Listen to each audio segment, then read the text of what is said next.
The live TV, सच सबसे आगे।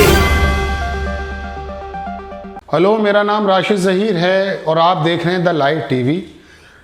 International media में और पूरी दुनिया के बड़े अखबारों में एक खबर ये छपी है जो पूरी चर्चा का विषय बनी हुई है कि रशिया इजराइल पर हमला कर सकता है।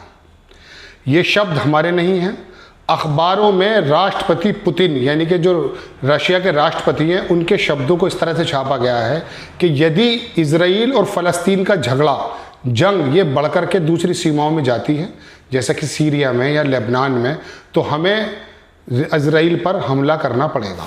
ये शब्द हैं राष्ट्रपति व्लादिमीर पुतिन के। और ये शब्दों की जो गहराई है वो इस बात से नापी जा सकती है कि जब से ये बयान आया है अमेरिका और इजराइल में बाकायदा खलबली मच चुकी है और वो ये जान चुके हैं कि यदि रशिया इस लड़ाई का हिस्सा बन जाएगा तो उसके बाद कंडीशन ये होगी कि जिस इजराइल को अमेरिका ने इस जगह पर एक छोटा सा मुल्क बसाने के साथ साथ जो उसको हथियारों की फराहमी दी है और उसको जो इस पूरे एरिया के अंदर गुंडागर्दी करने का एक बाकायदा लाइसेंस मिला हुआ है और जिसकी वजह से इस पूरी बेल्ट में इतनी छोटा सा मुल्क, इतनी छोटी सी जमात पूरे एरिया को डिस्टर्ब करती है, उसमें वो नाकाम रहेगा। अब आपके जहन में सवाल ये है कि रशिया का क्या मतलब है, रशिया क्यों हमला करेगा? भाई ये झगड़ा फ़लस्तीन और इस समय इजराइल का है, वहां पर इजराइल अपनी बमबारी करके जुल्म सितम कर रहा है, तो ये क्यों करेगा? क्या इसराइल ये जो ओआईसी के मुल्क है 57 मुल्क ये मुस्लिम मुल्क हैं, क्या रशिया भी मुस्लिम मुल्क है? ये क्यों करेगा? हाँ, मैं बता देता हूँ ये क्यों करेगा। बेसिकली सीरिया के अंदर रशिया के बड़े बड़े एयरबेस हैं, नेवी बेसिस हैं और सीरिया के अंदर उसका एक अमल दखल है। 2018 में ही जब अमेरिका और यूके ने बाकायदा हमला सीरिया पे किया था, उस समय उसको बचाने वाला रशिया था और उससे पहले से ही और उसके बाद से रशिया का दखल सीरिया के अंदर बहुत ज़्यादा है और इसने मिलियंस डॉलर यहाँ पर इन्वेस्ट किए हुए हैं। नेवी बेस है, मेमिंग करके एक बहुत बड़ा एयर बेस है वहाँ पर, एक टार्टस के अंदर जो है नेवी बेस है, तो उसने अपनी वहाँ का बाकायदा आर्मी को डिप्लॉय कर रखा है। और इजराइल ने अभी फ़लस्तीन के साथ साथ सीरिया पे भी और लेबनान पर भी बाकायदा मिसाइल दागे हैं। ये काम पहले इजराइल पहले भी कर चुका है। 2018 में जब इजराइल ने वहाँ पर आतंकवादी अड्डों को ख़त्म करने के नाम पर बहुत बड़ी बमबारी की थी, तो उस वक्त रशिया ने बहुत ज़्यादा अपोज किया था, कंडेम किया था। तो उस सूरत में नेतन्याहू के शब्द आप देख सकते हैं कि बाकायदा उसने रशिया के जो व्लादिमीर पुतिन हैं राष्ट्रपति, उनको कन्विंस किया और उनको कहा कि मैं भविष्य में आपके एयरबेस की और आपकी आर्मी की एहतियात रखते हुए हमले करूँगा। उस सूरत में 2019 की आप खबर देख सकते हैं द टाइम्स ऑफ इसराइल की, कि उसके अंदर बाकायदा राष्ट्रपति व्लादिमीर पुतिन ने कहा कि नेतन्याहू से कि यदि आप अगर पीएम नहीं होते तो मैं अब तक इजराइल पर हमला कर चुका होता। तो उस समय भी रशिया ने बहुत आगे इस बात को की थी, लेकिन अब चूंकि सीरिया के अंदर उसकी बाकायदा इंटरेस्ट है, उसके एयर बेसिस हैं, उसके नेवी बेसिस हैं और ये हमला इस समय इजराइल खाली फ़लस्तीन पर नहीं सीरिया पर भी कर रहा है और लेबनान पर भी कर रहा है, सिर्फ इसलिए कि यहाँ पर उस पर उसका आरोप यह है कि हमले होते हैं। हालांकि लेबनान की तरफ से 2-3 मिसाइल वहाँ दागे गए हैं, लेकिन वो सीरिया पर भी हमला कर रहा है। सीरिया पर अगर उसके हमले बढ़ गए और ये झगड़ा बढ़ा तो व्लादिमीर पुतिन के जो शब्द हैं कि ये झगड़ा अगर आपका लंबा खिंचा, ये जंग अगर लंबी खिंची तो हम आप पर आक्रमण कर देंगे। तो ये बहुत बड़ी सनसनी है। इजराइल की भी सिट्टी पुट्टी गुम हो सकती है और हो भी चुकी होगी। और ये तमाम जो मुस्लिम मुल्क हैं जो अपनी बुजदिली का एहसास कराते हुए ओआईसी की मीटिंग में मजम्मत यानी कि कंडेम तो करते हैं, लेकिन कोई भी उन निहत्ते फ़लस्तीनियों के साथ खड़ा होने को तैयार नहीं था। हालांकि ज़बानी बातें टर्की भी कर रहा है, पाकिस्तान भी कर रहा है और ईरान भी कर रहा है, लेकिन उसके बावजूद जो स्टेप आउट होने चाहिए थे, जो इक़दाम लेने चाहिए थे, उसमें ये सब लोग नाकाम रहे और बाकायदा इजराइल उस पर बमबारी कर रहा है। उसको ये तमीज़ नहीं कर रहा कि इसमें बच्चों को मर रहे हैं या महिलाएँ मर रही हैं या लोग निहत्ते मर रहे हैं। तो बहरहाल ये बड़ी खबर है कि रशिया अगर एक्टिव हो गया तो शायद इजराइल के लिए ये इतनी आसान खीर ना हो और ये बाकी जो मुस्लिम मुल्क हैं ये भी शायद इनके अंदर जान पड़ जाए और इकट्ठे होकर वो इजराइल को ख़त्म कर दें या इजराइल के झगड़े को बहुत लंबे समय तक के लिए नेस्त नाबूद कर दें। तो एक बहुत बड़ी खबर है रशिया की तरफ से जो देने के लिए मैं हाजिर हुआ था। अब इसके साथ साथ मैं आपको 2 बातें और बताना चाहता हूँ कि बेसिकली इसमें 2 बातें और भी हैं। जहाँ रशिया इस बात को जानता है कि अमेरिका का पिट्ठू इजराइल एक जमाने से है। सिक्के के दो पहलू कह सकते हैं आप, इजराइल और अमेरिका। और इतना छोटा सा मुल्क है और इतनी छोटी सी जमात है, ये 1.25 करोड़ के करीब बताते हैं, 90 लाख यहाँ लोग हैं, जिसमें 66 लाख लोग यहूदी हैं इजराइल के अंदर, और बाकी यहूदी दुनिया के दूसरे खित्ते में, दूसरे रीजन के अंदर फैले हुए हैं। तो ये 66 लाख लोगों ने जो गंदगी फैला रखी है पूरे मिडिल ईस्ट के अंदर, पूरे एशिया के अंदर, जो भी झगड़ा होता है उसके अंदर इजराइल का अक्सर रोल निकल के आता है। और बाकायदा ये हथियारों का इतना बड़ा सप्लायर है कि पूरी दुनिया में 87% यानी कि 87% ड्रोन जो बनाता है वो इजराइल बनाता है। पूरी दुनिया के अंदर जो सबसे बड़ा हथियारों का सप्लायर है, बेचने वाला है, वो भी यही है। तो ये इतने छोटे से लोग हैं और अपने आप को वेशभूषा से भी ये बताते हैं कि हम बड़े धार्मिक हैं और बहुत ज़्यादा हम जो है मुहज्जब हैं, उसके बावजूद इतने हथियारों के अंदर इसका इंटरेस्ट क्यों है? ये पूरी दुनिया के लिए खतरा क्यों बना हुआ है? हमारे पास कोई ऑथेंटिकेशन नहीं है, लेकिन यदि कोई बीमारी भी आती है तो अक्सर लोगों के अंदर ये जिक्र होता है कि ये इजराइल के कहीं चाल तो नहीं है, क्योंकि इजराइल ने पूरी दुनिया के अंदर अमेरिका के अलावा भी बाकी जगहों को अपने कंट्रोल में कर रखा है। आप अगर यूट्यूब पे या कहीं सोशल साइट पे सर्च करेंगे तो पता करेंगे कि 4000 साल पहले जो इन यहूदियों को निकाला गया था और ये वापस जब आए हैं 1920 से लेकर 1948 के बीच में यहाँ, तो उसके बाद ये नंगे और भूखे की हालत में आए थे।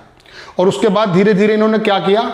इन्होंने ये किया कि धीरे धीरे अपने यहाँ के जो लड़के होते हैं ना, उनको भी ये है कि 2 साल इनको आर्मी में गुजारने जरूरी है। ये कौन सी प्लानिंग के साथ काम कर रहे हैं? ये इतनी छोटी सी जगह बहुत क्षेत्रफल के एतबार से बहुत कम है, और रशिया तो दुनिया का सबसे बड़ा क्षेत्रफल ऑस्ट्रेलिया के साथ साथ है। इन जगहों को सब ये डिस्टर्ब क्यों कर रहे हैं? ये जमात का इंटेंशन क्या है? और अमेरिका इसको इतना ज्यादा सपोर्ट क्यों करता है? ये बाकायदा धार्मिक होने का जो नाटक करते हैं और उसके बाद फिर लोगों की जानें लेते हैं। और ये बीमारी के नाम से, जैसा कि हालांकि मैंने आपसे कहा कि बीमारी का कोई ऑथेंटिकेशन नहीं है, लेकिन ये तो बात बिल्कुल साफ सुथरी है कि हथियारों के सप्लाई को लेकर के हो या इस एरिया के अंदर जितना भी डिस्टर्बेंस हो, उसके अंदर अक्सर बेशतर बाकायदा इजराइल का नाम निकल कर आता है।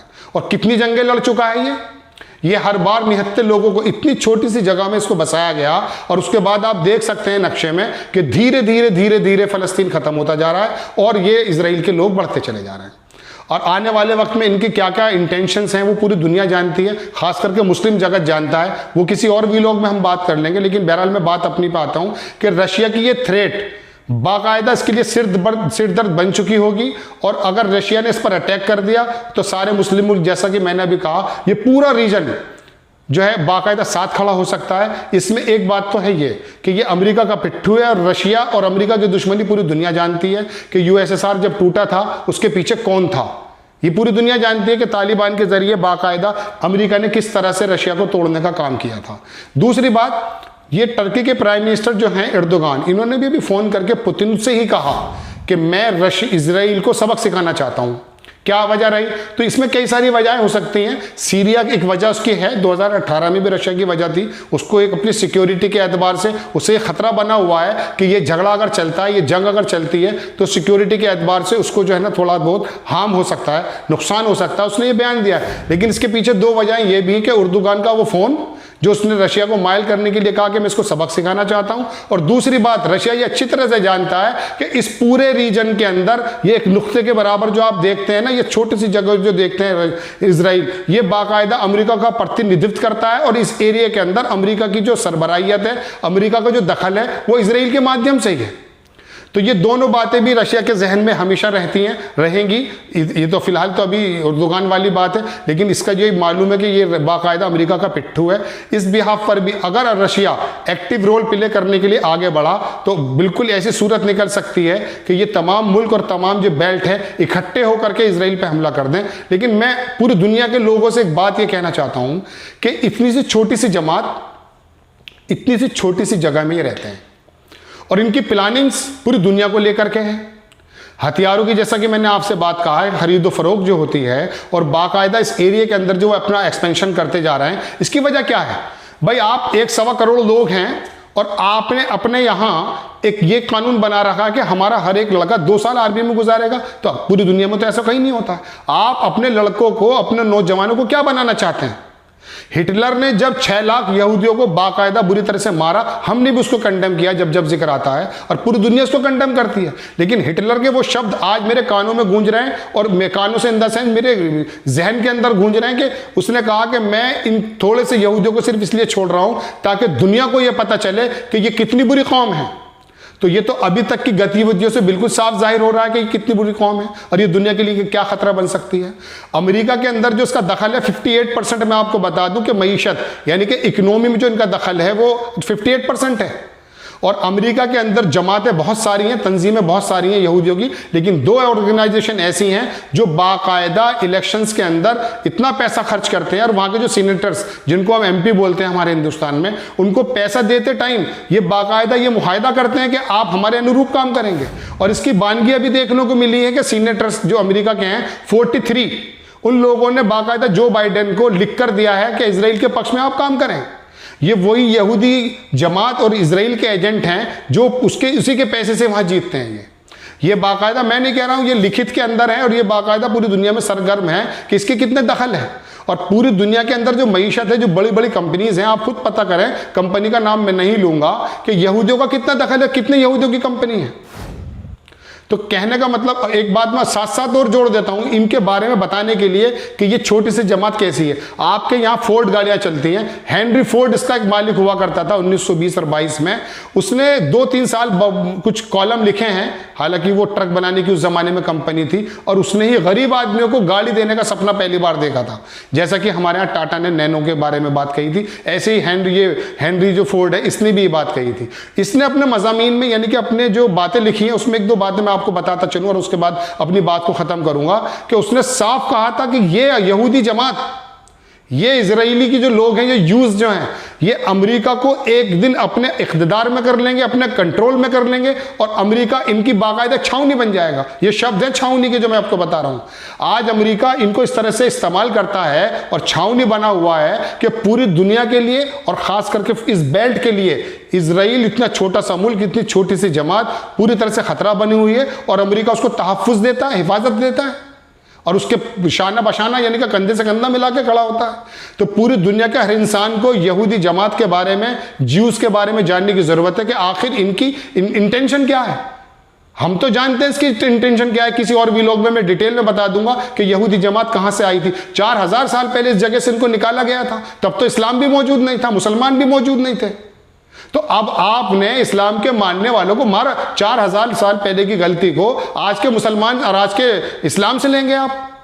इसने ये नहीं सोचा अपने बमबारी के जरिए कि कितने बच्चे मर रहे हैं, कितनी औरतें मर रही हैं, कितने निहत्ते लोग मर रहे हैं। फलस्तीन के मुसलमानों के लिए कितना जुल्म और सितम इसने कहर रखा है, ये पूरी दुनिया जानती है। और वो बड़े बड़े मुल्क इसके पक्ष में खड़े हो गए हैं। वो तो चूंकि इंसान आप भी हैं और हम भी हैं, उन्हीं मुल्कों के लोग सड़कों पर उतर के अपनी सरकारों के खिलाफ बात कर रहे हैं और फलस्तीन के हक में बात हो रही है। वजह उसकी यह है कि पहले इंसानियत होती है। तो यहूदी जमात के बारे में बहरहाल मैं अपनी बात पर टॉपिक करके बात को खत्म करता हूं कि रशिया एक्टिव रोल प्ले कर सकता है, और इसके इस वक्तव्य से जो पुतिन ने दिया है, नींद उड़ी हुई है इस वक्त अमेरिका की भी और इजराइल की भी। और बहुत जल्द आप ये देख सकते हैं कि शायद अगर रशिया इसके अंदर कूद गया तो ये पूरी बेल्ट आ जाएगी, और उसके बाद फिर दुनिया किस मौके पर, मुहाने पर पहुंच जाएगी, इसका अंदाजा आप हमेशा से लगा सकते हैं। थर्ड वार का हम जिक्र करते हैं, हम अब भी नहीं चाहते कि वो वार हमारी जिंदगियों में आए, हमारी नस्लों की जिंदगियों में आए, लेकिन इस तरह के हालात इस छोटे से मुल्क ने कर दिए हैं कि ये पूरी इंसानियत के लिए खतरा है। और हिटलर के वो शब्द दुनिया के हर एक आदमी के लिए इबरत का निशान है कि उसने कहा था कि मैं छोटे से या थोड़े से यहूदियों को सिर्फ इसलिए छोड़ रहा हूं कि ये कितनी बुरी कौम है, ये आप लोग जानें।